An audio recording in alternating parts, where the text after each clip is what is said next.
Hello students.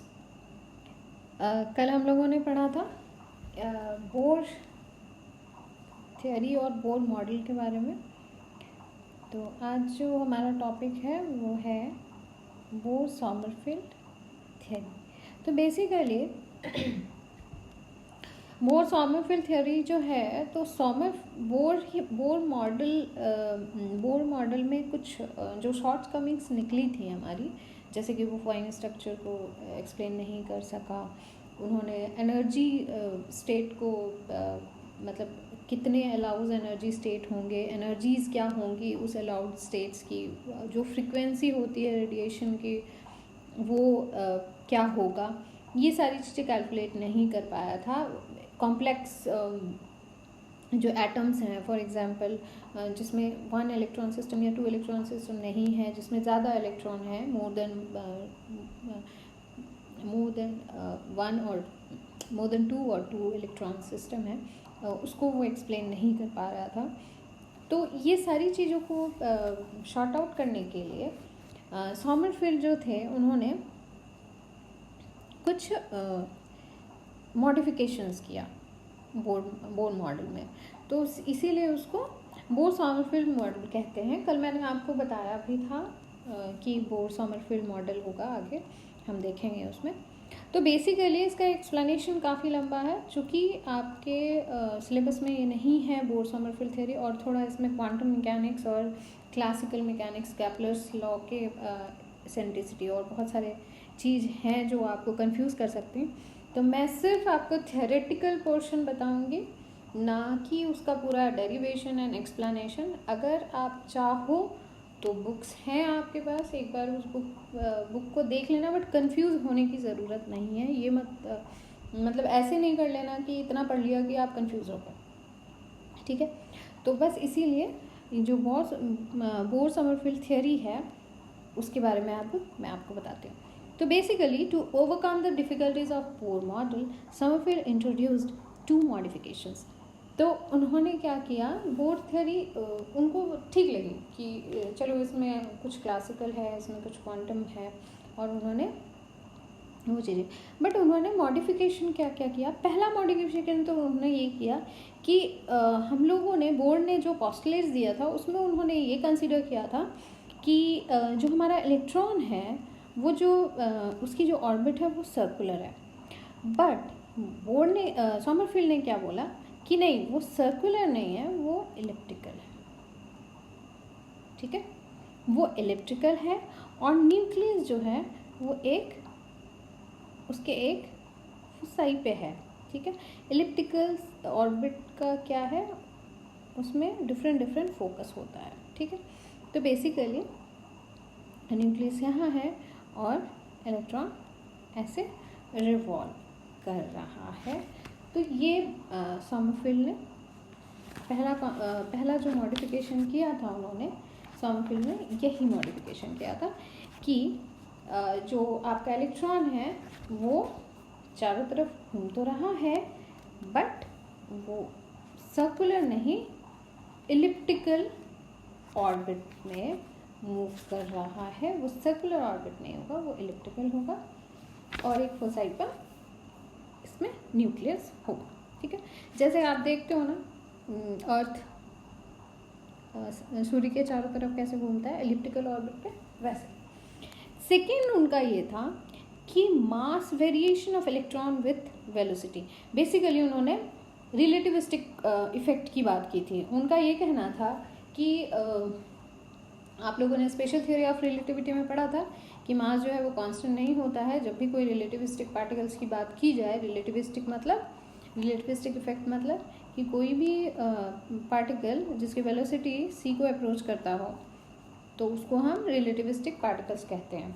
तो basically जो relativistic effect है वो हमें क्या बताता है कि कोई भी पार्टिकल जो रिलेटिव मोशन से मतलब रिलेटिविटी वाले रेंज में आ रहा है, तो उसका जो मास है वो क्या होगा, वेलोसिटी के साथ वेरी करेगा।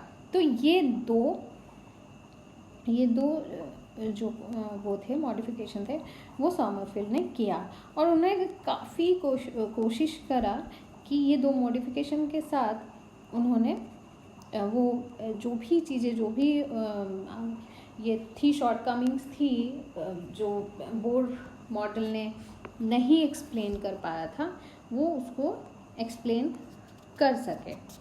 बट अनफॉर्चुनेटली बहुत सारी चीज़ें एक्सप्लेन करने के बावजूद भी कुछ चीज़ें ऐसी थी जो ये बोर सॉमरफेल्ड जो मॉडल था, जो बोर सॉमरफेल्ड थ्योरी थी, वो इसको एक्सप्लेन नहीं कर सके। तो क्या क्या चीज़ इन्होंने एक्सप्लेन नहीं किया? तो पहला तो इन्होंने जो एक्सप्लेन किया वो क्या था?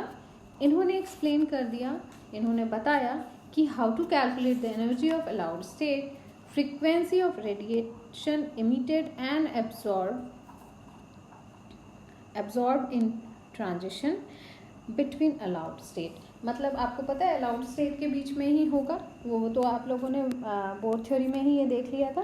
तो बेसिकली इन्होंने ये डिफाइन कर दिया, वो सक्सेसफुल रहे एक्सप्लेन करने में कि how to calculate the energies of allowed state, frequency, कौन सी फ्रीक्वेंसी जो रेडिएट हो रहा है या फिर एब्जॉर्ब हो रहा है, वो कौन सी फ्रीक्वेंसी रेडिएट होगी एंड एब्जॉर्ब होगा, बट वो इंटेंसिटी वेरिएशन, जो हमारा इंटेंसिटी वेरिएशन है, वो नहीं बता पाए, वो अनएक्सप्लेन्ड हो गया। ठीक है, तो काफ़ी हद तक बोर्ड ने तो ये भी नहीं, मतलब बोर्ड मॉडल में हमने ये भी कैलकुलेट नहीं कर पाए थे कि what is the energy of allowed states, but इन्होंने एनर्जी को बहुत अच्छे से एक्सप्लेन किया, बोर सॉमरफेल्ड थ्योरी, बट ये नहीं बता सके कि इंटेंसिटी वेरी कैसे कर रहा है स्पेक्ट्रल लाइन का। सेकेंड पॉइंट था कि सेम बोर मॉडल की तरह भी ये थ्योरी जो थी वो सिर्फ वन इलेक्ट्रॉन एटम्स को ही एक्सप्लेन कर सके। One electron atom is your hydrogen, या फिर हाइड्रोजन आइसोटोप, हाइड्रोजन के जितने भी आइसोटोप हैं उसको, उसके जो एटॉमिक स्पेक्ट्रा था उसको तो बहुत अच्छे से एक्सप्लेन कर दिया, बट जैसे ही ये हीलियम की तरफ गए, जो कि आयोनाइज्ड हीलियम एटम नहीं, जो नॉर्मल हीलियम होता है उसमें 2 इलेक्ट्रॉन्स होते हैं, वो उसको एक्सप्लेन नहीं कर पाया। जैसे ही हमने बोर सॉमरफेल्ड थ्योरी उस पर किया, वो उसको एक्सप्लेन नहीं कर पाए, तो not applicable to complex system. ठीक है, ये भी हो गया ना। डिस्ट्रीब्यूशन और इलेक्ट्रॉन्स का अरेंजमेंट डिफरेंट एटम्स में डिफरेंट कैसे होता है, ठीक है, वो भी इसको एक्सप्लेन नहीं कर पाए। The theory did not throw any light on the distribution and arrangement of electrons in atoms. तो इन्होंने ये बता ही नहीं सके, ये जो बोर सॉमरफेल्ड थ्योरी था, उन्होंने ये एक्सप्लेन नहीं कर पाया कि डिस्ट्रीब्यूशन और अरेंजमेंट जो इलेक्ट्रॉन्स का है एटम्स में, वो कैसे होगा और कैसे मतलब बेसिकली वो कैसे होता है। ठीक है ना। Splitting of spectral line in electrical and magnetic field could not be explain. Basically ये पूरी तरह से सही नहीं था, पार्शियली जो है हमारा जो बोर सॉमरफेल्ड थ्योरी है, वो पार्शियली इसको कर पा रहा था एक्सप्लेन। बेसिकली क्या होता है, जब मैग्नेटिक फील्ड हम अप्लाई करते हैं तो स्प्लिटिंग होती है, तो उसको हम नॉर्मल जीमैन इफेक्ट कहते हैं। जीमैन ने सबसे पहले इसको ऑब्जर्व किया था, इसीलिए इसको जीमैन इफेक्ट कहते हैं। तो नॉर्मल जीमैन इफेक्ट तो ये एक्सप्लेन कर पा रहा था, बट उसके अलावा अगर दूसरा कंडीशन, वो कंडीशन में जब आपको जीमैन इफेक्ट पढ़ाऊंगी, नॉर्मल और एनोमेलस जीमैन इफेक्ट होता है, 2 तरह के जीमैन इफेक्ट हैं, 2 अलग अलग तरह के। तो जब एनोमेलस जीमैन इफेक्ट की बात आई तो ये फेल हो गया उसको एक्सप्लेन करने में। तो ये पूरी तो टोटली तो हम नहीं कह सकते, बट हाँ हम ये कह सकते हैं कि splitting of spectral line in magnetic field was partially explained by this theory, ठीक है, but it could not explain anomalous Zeeman effect। और इलेक्ट्रिक फील्ड वाला जो वो था स्प्लिटिंग था, इलेक्ट्रिक फील्ड में ले जाके जो स्प्लिटिंग होती थी उसको वो एक्सप्लेन नहीं कर पाया। और आपको जो हमारे 5 सीरीज़ मिलते हैं उसको भी ये एक्सप्लेन नहीं कर पाया। इन्होंने जब देखा जो ये जो exact number of spectral line है ये एक्सप्लेन नहीं कर पाए, और जब कैलकुलेट किया गया, जो मैंने आपको बोला कि कैलकुलेशन बहुत ही अलग है और आपको पूरा एकदम क्लासिकल और केपलर्स लॉ के बारे में और क्वांटम मैकेनिक्स के बारे में बहुत अच्छे से जानकारी होनी चाहिए, नहीं होने की वजह से मैं सिर्फ आपको एक, और ये आपके सिलेबस में भी नहीं है इवन, फिर भी मैं चाहती हूँ कि आपको ये चीज़ें पता होनी चाहिए। एटलीस्ट जब आपको सुना लगे, जब दोबारा से आप इसको पढ़ो मास्टर्स में, तो आपको लगे कि हाँ ये चीज़ें हम जानते हैं या ये चीज़ें मैं पहले सुन चुकी हूँ। ठीक, तो बेसिकली ये spectral lines, number of spectral lines को भी एक्सप्लेन नहीं कर सके कि exact number of spectral lines कहाँ से मिलेगा। इन्होंने जब हाइड्रोजन अल्फ़ा को ऑब्ज़र्व जो किया था वो 5 था, बट जब इन्होंने अपनी थ्योरी से उसको निकाला, एक्सपेरिमेंटल जो स्पेक्ट्रल लाइंस थे हाइड्रोजन अल्फ़ा के वो 5 थे, बट जब इन्होंने कैलकुलेट किया एच अल्फ़ा का, जब इन्होंने थ्योरी से किया तो इनको सिर्फ 3 ही मिला, 2 स्पेक्ट्रल गायब थे। ये शायद मैंने प्रीवियस क्लास में भी आपको बताया है।